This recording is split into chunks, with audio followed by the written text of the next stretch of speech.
전 세계에 미스터리한 사건을 소개하고 있는 미스터리 사건의 신지우입니다. 좋아요와 구독을 눌러주시면 방송을 제작하는데 많은 도움이 됩니다. 알람 설정을 해주시면 매주 일요일 9시에 진행되는 스트리밍에 참여하실 수도 있습니다. 여러분의 많은 참여 부탁드립니다. 1932년 2월 8일 일본 나고야시 나카무라구라는 지역에서 이상한 사건 하나가 벌어집니다. 이날 시간은 해가 막 뜨기 시작한 새벽이었어요. 이 나카무라구 남부에는 닭 농장을 운영하고 있는 남성이 있었어요. 그런데 일손이 부족하다 보니 아들이 가끔씩 찾아와서 돕고 있었죠.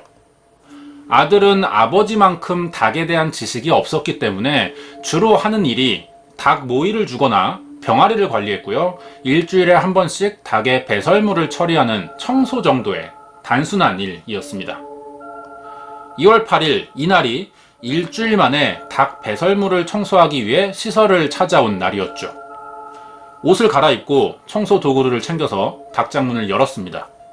그런데 이날따라 너무 심한 냄새가 나는 거였어요. 가축이 여러 마리 모여 있으니 좋은 냄새가 날 리는 없죠. 그런데 매주 맡아오던 닭 배설물 냄새와는 뭔가가 달랐던 겁니다.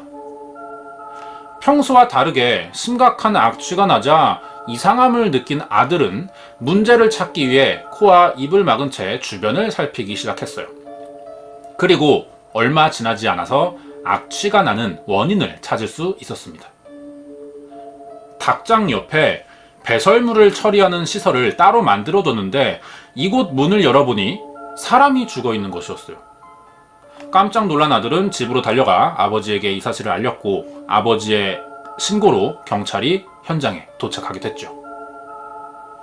시신은 머리가 없이 몸통만 놓여 있었습니다. 토막살인이었죠. 살인사건에서 가장 처음 밝혀내야 하는 것은 피해자가 누구인가 하는 부분입니다. 경찰은 시신의 신원이나 특징, 살해 수법 등을 알아보기 위해 시신이 입고 있던 옷을 벗겨봤어요. 피해자는 여성이었습니다. 그리고 시신의 상태는 너무 심각하게 훼손되어 있었는데요. 범인은 피해자의 양 가슴을 모두 도려냈고 배꼽부터 자궁까지 일자로 칼을 그어놓은 흉터를 남겼습니다. 제 영상이나 유튜브에서 다루는 살인사건들 내용이 유독 잔인할 뿐이지 보통의 살인사건에선 이 정도의 사체 훼손은 아주 드문 일이에요. 정확한 사인과 사체에 남았을지 모를 범행 단서를 찾기 위해 시신은 부검실로 옮겨졌고요. 경찰은 현장에서 단서를 찾기 시작합니다. 이때 발견된 단서들이 아주 의외의 물건들이었어요. 현장에선 피해자가 신고 있던 것으로 보이는 여성용 남학신과 남성의 것으로 추정되는 갈색 구두, 흰 셔츠, 그리고 구슬을 꿰어 만든 염주 목걸이가 발견됐습니다. 살해 흉기는 시신이 발견된 닭 배설물 처리 시설에서 발견된 식칼 2자루였어요. 흉기가 2개라는 것은 공범의 가능성을 이야기하죠. 그리고 현장에선 작은 보자기 하나가 구석에서 발견되었는데 그 안에는 죽은 여성을 평소 촬영해 둔 것으로 보이는 사진 한 장과 몇 장의 편지가 들어 있었습니다. 시신 발견 현장에선 다양한 단서들이 있었어요. 하지만 가장 중요한 머리와 잘린 신체의 일부분은 발견되지 않습니다. 사건 발생 3일 후 그동안 경찰은 머리 없는 시신과 관련된 여러 사실들을 알아냅니다. 사건 수사에서 가장 중요한 사망자의 신원을 확인할 수 있었는데 시신이 발견된 장소와 멀지 않은 곳에 과일 가게가 있었어요. 피해자는 이곳의 둘째 딸인 19살 이와타 마스에로 밝혀집니다. 시신으로 발견되기 며칠 전 이미 부모에 의해 실종 신고가 접수된 상태였죠. 부검 결과도 나왔는데 위를 잘라서 내용물을 확인해 봤습니다. 사망 직전 음식을 먹었다면 소화 상태를 봐서 사망 추정 시간을 알아낼 수 있죠. 이것으로 마스에는 시신 발견 3일 전인 1935년 2월 5일쯤 살해된 것으로 추정할 수 있었습니다. 경찰은 이것을 바탕으로 피해자인 이와타 마스에와 주변 인물들에 대한 조사를 시작했어요. 동시에 경찰은 시신과 함께 버려져 있던 갈색 남성 구두와 보자기에 쌓여있던 편지를 역추적합니다. 그런데 이 편지를 붙인 사람은 사망한 마스에였어요. 그리고 편지를 받을 사람에 적혀있던 이름은 남성처럼 보였습니다. 이 편지가 사건과 관련성이 높다고 판단한 경찰은 마스의 주변에 있던 남성이 범인일 가능성이 높다고 생각해 남자 관계에 대해 조사를 진행했죠. 같은 날 사건 현장인 나고야시와 약 24km 정도 떨어진 아이치현 이누야마시에서 신고가 들어오는데요. 이누야마시를 흐르는 기소가와 강에서 목이 잘린 머리가 떠내려왔다는 것입니다. 3일 전 사망한 이와타 마스의 머리였죠. 발견된 머리의 상태도 온전하지는 못했는데요. 물과 장기간 접촉된 이유도 있었지만 여기서도 훼손의 정황이 발견됐습니다. 두피가 모두 벗겨져 있었고 왼쪽 귀와 윗입술, 턱이 잘려나간 상태였습니다. 그리고 안구도 양쪽 다 도려내져 있었어요. 다행히 치아가 온전히 보존되어 있어서 이것으로 이와타 마스에의 머리라고 확인할 수가 있었습니다. 시신을 모두 확보했으니 남은 것은 이와타 마스에를 살해한 범인을 찾는 일이죠. 경찰은 마스에 주변 인물 중 44살의 마스부치 쿠라요시라는 남성을 유력 용의자로 지목합니다. 이 남성이 현장에서 발견된 갈색 구두와 마스에가 보낸 편지를 받을 사람이었어요. 아직 범인이라고 확신할 수는 없지만 경찰은 이 남성이 사건과 어떤 식으로든 관련이 있을 거라고 생각합니다. 용의자를 특정하고 보니 더 수상한 점이 포착되는데요. 마수부치 쿠라요시는 이와타 마스에가 살해된 것으로 추정되는 2월 5일 이후부터 행방이 묘연한 상태였습니다. 그러자 이 남성에 대한 의심이 더 커질 수밖에 없죠. 이 사건의 범인일 것이라고 보고 수사를 진행하게 되는데요. 하지만 한 달이 넘도록 쿠라요시의 행방은 어디서도 찾을 수가 없었습니다. 사건 발생 33일째인 1932년 3월 5일 마스의 머리가 발견된 이누야마시 외곽의 찻집으로 경찰이 찾아옵니다. 찻집 주인의 신고 전화로 출동한 것인데요. 주인 여성은 찻집 외에도 인적이 드문 위치에 별채 건물을 하나 가지고 있었는데 개인 창고로 사용하고 있었다고 합니다. 오랜만에 창고를 정리하기 위해 이 별채를 찾아왔는데 문이 잠겨 있다는 것이었어요. 건물 주인은 이곳이 외진 장소였고 사람들이 잘 찾지도 않아서 문을 잠그거나 보안에 신경 쓰지도 않았는데 문이 열리지 않았으니 당황했습니다. 문틈으로 안을 들여다보니 문이 열리지 않도록 안쪽에서 막대기를 걸어둔 것이었어요. 침입자가 있었던 것이죠. 이상한 느낌이 들었던 주인은 이웃의 도움을 받아 창고문을 부수고 안으로 들어갑니다. 창고는 오랫동안 청소를 하지 않아서였는지 냄새가 심하게 나는데요. 그런데 이것도 오래된 먼지 냄새라고 하기에는 너무 심한 악취였습니다. 수상함을 느낀 여성은 고개를 들어 창고 안을 둘러봤죠. 여기서 이상한 장면을 보게 됩니다. 발견된 것은 목을 매단 채 죽어있는 남성의 시신이었어요. 그런데 이 모습이 설명하기 힘들 정도로 아주 충격적인 모습이었습니다. 죽어있는 남성은 여성으로 보일 만큼 긴 머리카락을 늘어뜨린 채 손에는 여성용 장갑을 끼고 있었는데요. 입고 있던 갈색 코트 안에서 여성용 속옷이 발견되었고 검은색 고무 장화를 신고 있었습니다. 목을 매단 시신 아래에서는 담배꽁초도 발견되었는데요. 이것으로는 아마 사망자가 자살하기 전 고민을 장시간 했던 것으로 추정됩니다. 건물 주인은 곧바로 경찰에 신고해서 자신의 창고 안에 시신이 발견되었다는 사실을 알렸어요. 출동한 경찰은 시신을 내리기 위해 사다리를 타고 올라가 밧줄을 자릅니다. 그러자 이 상황을 지켜보던 사람들이 모두 비명을 질렀어요. 시신에서 머리카락이 분리되어 떨어졌기 때문이었는데 이 남성은 가발을 쓴 채 자살한 것이었습니다. 이번에 경찰은 목을 매 사망한 남성의 신원을 알아야 했어요. 입고 있던 코트 주머니에서 신원을 알 수 있는 몇 가지 물건을 찾아냈고 창고 주변에서도 단서를 찾았습니다.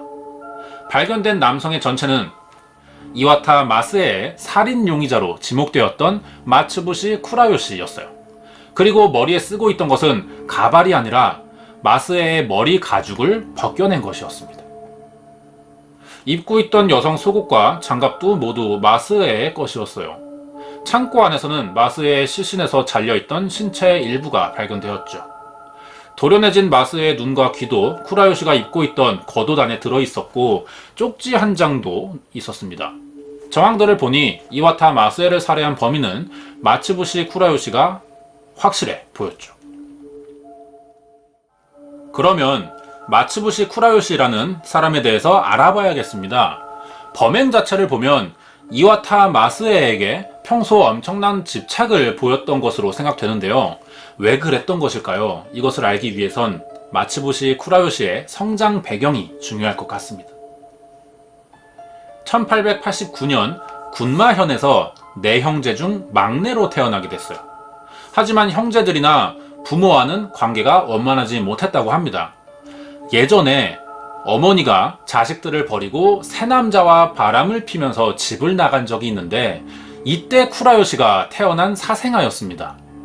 어머니는 쿠라요시를 낳으면서 새 남편과 헤어졌고 갈 곳이 없자 다시 전 남편과 친아들들이 있는 집으로 돌아오죠.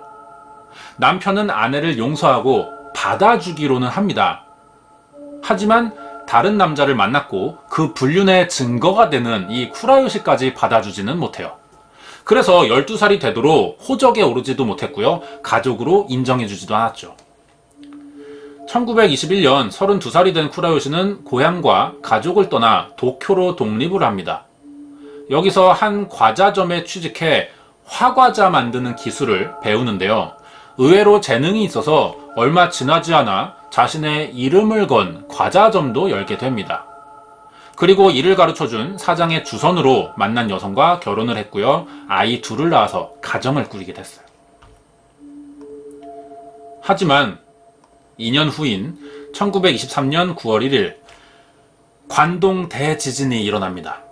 이 사건은 3분의 1가량의 경제적 타격을 입은 일본의 대형 재난이었죠. 도쿄에서만 4만 명의 부상자와 9만 명이 넘는 사망자가 발생한 사건이었습니다. 이 9만 명 중에 쿠라요시의 아내와 두 아이들이 포함되어 있었죠. 한순간에 가게와 가족을 잃게 된 쿠라요시는 오사카로 거주지를 옮기게 됩니다. 여기서 다시 과자점에 취직해 일하면서 츠야라는 이름의 여성을 만나 재혼하게 됐어요. 그리고 다시 나고야로 집을 옮겨 새 가정 생활을 시작합니다. 쿠라요시는 오사카에서 모은 돈으로 나고야의 과자점을 다시 열었고요. 아내는 마을 여성들에게 재봉 기술을 가르쳐주며 살았는데요. 우리나라도 한국전쟁 이후 한국 여성들이 가장 많이 찾은 곳이 재봉 공장이었습니다. 일본도 지진을 겪으면서 당시 우리나라보다 먼저 비슷한 상황을 겪은 것인데요. 이때 가장 성행하는 일 중 하나가 옷을 수선하는 직업이에요. 나라에 기근이 생길수록 땅을 개간하거나 옷을 수선하는 일이 가장 선호하는 직업이라고 볼 수 있습니다. 마침 아내가 된 츠야의 재봉 실력이 아주 좋았다고 합니다. 그래서 쿠라요시의 집은 재봉을 배우러 오는 사람들이 몰려들었고요. 넉넉하게 살 수 있었다고 합니다. 그런데 쿠라요시의 아내가 심한 감기에 걸리게 됐어요. 병이 점점 심해지자 재봉 기술을 더 이상 가르칠 수 없게 됐고 자연스럽게 이 집을 찾는 사람들도 줄어들게 됩니다. 유일하게 어릴 때부터 재봉 수업을 받던 학생 한 명이 츠야의 병을 간병하기 위해 찾아왔는데요. 이 학생이 바로 당시에 16살이던 이와타 마스에였습니다. 마스에와 쿠라요시가 번갈아 가면서 간병을 했고 좋다는 약도 많이 써봤지만 단순 감기인 줄 알았던 츠야는 이상한 게 병이 낫지 않아서 결국 병원에 입원을 합니다. 알고 보니 츠야가 폐결핵에 걸려 있었어요. 1930년대 결핵은 한 번 걸리면 죽을 수밖에 없는 높은 치사율의 병이었습니다. 츠야가 장기간 병원에 입원하게 되자 남편인 쿠라요시는 치료비를 감당하지 못해 경제적인 문제가 생겼고요. 지진으로 첫 아내와 아이들을 잃었는데 두 번째 아내까지 병에 걸려 낫지 못하자 불안해지기 시작합니다. 그래서 안정을 찾기 위해 종교를 선택하게 되는데요. 당시 일본이 전쟁 중이었어요. 그래서 이것에 불안함을 느낀 많은 사람들이 종교를 찾기 시작했습니다. 이때 일본의 민간 종교가 성행하던 시기이기도 했고요. 이 중 쿠라요시는 사후세계를 믿는 민간 신앙에 관심을 보였는데 나중엔 심한 수준으로 빠져버리게 됩니다. 종교에 빠진 쿠라요시는 예전처럼 아내를 돌보는 일에도 소홀해졌고 결국 치아는 병을 고치지 못해 혼자 병원에서 사망하게 됐죠. 쿠라요시가 아내 간병에 소홀해진 이유에는 종교 문제도 있었지만 또 다른 문제가 더 있었습니다. 아내가 가르치던 이와타 마스에 때문이었어요. 17살이 된 마스에는 치아가 병원에 입원하자 쿠라요시의 집을 찾아가 집안일을 도와줬는데요. 그러다 두 사람이 결국 이성적인 감정을 가지게 된 겁니다. 당시 쿠라요시의 나이는 40이 넘었지만 남들에 비해 체격이 작았고 어려 보이는 얼굴이었어요. 아내가 병원에 있으니 눈치 볼 일도 없었겠죠. 이때부터 쿠라요시는 가게도 잘 열지 않고 마스에를 만나는 일에만 신경 쓰기 시작합니다. 결국 쿠라요시는 가게 문을 닫게 됐고요. 그러는 사이 치아도 사망했어요. 그러고 나니 치아의 병원비가 문제됩니다. 이 병원비가 사건의 원인이 되기도 하고요. 그동안 제대로 장사를 하지 않았으니 병원비를 내지 못해서 빚을 지게 되는데요. 쿠라요시는 오랫동안 고민한 끝에 아내의 시신을 병원 연구용으로 넘기면서 빚을 갚기로 합니다. 이때 쿠라요시는 생각이 아주 복잡했을 거예요. 아내에 대한 미안함도 있을 것이고 사후 세계를 믿는 종교적인 부분과 그것에 따른 개인적인 호기심도 있었겠죠. 단정할 수는 없지만 처해진 상황들을 봤을 때 이런 여러 감정이 있을 것이라고 보이는데요. 그래서인지 쿠라요시는 억지로 의사들을 설득해 아내의 시신이 해부되는 과정을 모두 지켜보기로 합니다. 이때 아마도 나중에 살해하게 되는 이와타 마스의 시신 훼손이나 절단 등의 생각이 들었을 수도 있고요. 그렇게 아내의 시신을 판 돈으로 병원비와 밀린 집세를 내고 나니 겨우 생활할 수 있는 작은 돈만 남습니다. 이 돈으로 마스에와 살기는 어렵다고 생각한 쿠라요시가 도쿄로 올라가 돈을 벌어오기로 하는데요. 마스에는 자신도 데려가 달라고 했어요. 하지만 쿠라요시는 돈을 벌어올 테니 잠시만 기다리라며 혼자 올라갑니다. 그리고 다시 전통 과자점에 취직을 했어요. 하지만 새로 일을 시작한 지 3주 만에 나고야로 돌아오게 됩니다. 마스에가 빨리 돌아와 달라며 여러 번의 편지를 보냈기 때문이었는데요. 나고야로 돌아오는 차 안에서 쿠라요시가 점점 불안해지기 시작했습니다. 이미 2번이나 아내를 잃은 경험이 있는데 어떠한 일로 다시 마스에까지 죽을까봐 불안해진 거죠. 결국 쿠라요시는 마스에와 함께 죽는 것이 죽음을 걱정하지 않는 유일한 방법이라고 생각했습니다. 그때부터 마스에에게 자신과 함께 죽어 사후 세계에서 영원히 만나자는 이야기를 꺼내게 됩니다. 이 당시 마스에는 19살밖에 되지 않았어요. 쿠라요시는 40대가 넘는 나이였고 사후 세계에 큰 관심을 보이던 사람이었지만 마스에는 아직 성인도 되지 않았고 죽음이라는 것에 심각해질 필요가 없는 나이였습니다. 이 말을 들은 마스에는 쿠라요시에게 처음으로 큰 실망을 하게 되죠. 쿠라요시는 마스에의 거절에 큰 충격을 받습니다. 자신은 죽음만이 유일한 방법이라고 생각했는데 마스에가 자신의 말을 들어주지 않자 화가 나기 시작한 거죠. 결국 쿠라요시는 마스에가 살아있으면 언젠가 자신을 떠날 것이라는 불안감에 영원히 자신과 함께 할 수 있도록 만들어야겠다고 결심합니다. 1932년 2월 5일 밤 두 사람은 함께 인 적이 없는 나카무라구 외곽거리를 걷던 중 갑자기 마스에의 목을 조릅니다. 이때 마스에가 살해당했고 쿠라요시도 곧 마스에를 따라 죽을 생각이었죠. 하지만 살해한 장소가 길거리였기 때문에 이곳에서 자살하기는 힘들다는 생각에 시신을 들고 사람들의 눈을 피할 장소를 찾기 시작합니다. 하지만 어린 여성이라도 죽은 시신은 꽤 무거웠고 시신을 들고 다닐 만큼 쿠라요시의 체격도 좋지는 못했어요. 결국 시신의 무게를 줄이기 위해서 준비해둔 식칼을 꺼내 마스의 머리와 가슴을 잘라냈던 겁니다. 그 후 몸통을 근처에 있던 닭 배설물 처리장에 버렸고, 이때 종교적인 이유로 추정되는 염주 목걸이와 마스에가 보냈던 사진, 편지들을 시신과 함께 두었던 것이죠. 그리고 셔츠로 감싼 마스의 머리와 자른 신체 일부를 들고 잠적합니다. 이렇게 마스의 사망 한 달 후 마스의 머리에서 벗겨낸 가발을 쓰고 외딴 창고 안에서 자살을 한 채 발견되었던 것이죠. 이때 머리에 쓰고 있던 가발이나 여성의 물건을 착용하고 있던 것으로 마츠부시 쿠라요시를 일본의 에드게인이라고도 부르는데요. 에드게인은 미국의 연쇄살인범입니다. 살해한 여성들의 피부를 벗겨내 옷을 만들어 입고 살았던 것으로 알려져 있죠. 하지만 이번 사건이 에드게인보다 52년이나 먼저 일어났었습니다. 쿠라요시를 발견했을 당시 시신에서 발견된 쪽지 내용엔 이렇게 쓰여 있었어요. 사랑은 상대 그 자체가 되고 싶은 것이다. 나는 마스에를 사랑하고 그녀도 나를 사랑한다. 나는 마스에이고 마스에는 나다. 라고 적혀 있었는데요. 결국 종합해보면 이 사건이 원한이나 치정이 아닌 자신의 불안감에서 시작된 잘못된 믿음으로 저질러진 살인이라고 볼 수 있습니다. 이렇게 사건은 범인인 쿠라요시의 자살로 끝이 나게 됩니다.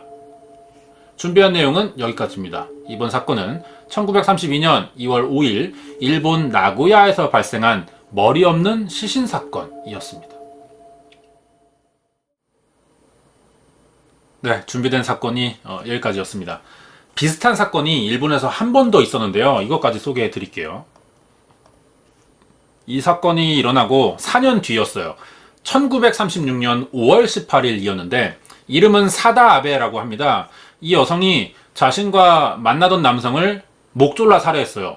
그리고 성기를 절단해서 소지하고 있었던 사건이 있었습니다. 체포된 사다 아베가 했던 말이 이랬어요. 이 남성의 전부를 원했다. 내가 죽인다면 다른 어떤 여자도 남성을 건드리지 못할 것이라고 생각해서 살해했다. 라고 동기를 밝혔는데요. 굉장히 비슷하죠. 굉장히 비슷합니다. 쿠라요시의 범행 동기나 어떤 살해했을 때만이 완전히 나의 소유가 된다라는 그런 사고방식이 비슷하죠. 경찰이 이런 것도 물어봅니다. 신체 일부를 절단한 이유에 대해서 물어보자 이래요. 지니고 있으면 항상 가치 있는 기분이 든다라는 대답을 했습니다. 이것도 쿠라요시가 마스의 머리를 벗겨서 쓰고 있다든지 속옷을 착용한 상태로 자살했다든지 하는 것과 상당히 비슷한 사고를 보이고 있죠. 그동안의 사건들을 보면 서양의 사건들이 많았습니다. 알려진 자료가 미국이나 서구권의 정보들이 많다 보니 그동안의 사건들이 사실 서양에 좀 비슷한 정형화된 패턴들이 많았던 것 같아요. 그런데 일본의 이런 잔혹한 살인 방식은 미국이나 한국이나 어떤 차이점을 좀 보이는 것 같습니다. 그래서 최근에 일본 사건에 조금 관심을 두기 시작했는데요. 그래서 다음 사건을 이 사다 아베의 내용으로 한번 준비해 보도록 하겠습니다. 여기까지 알아볼게요.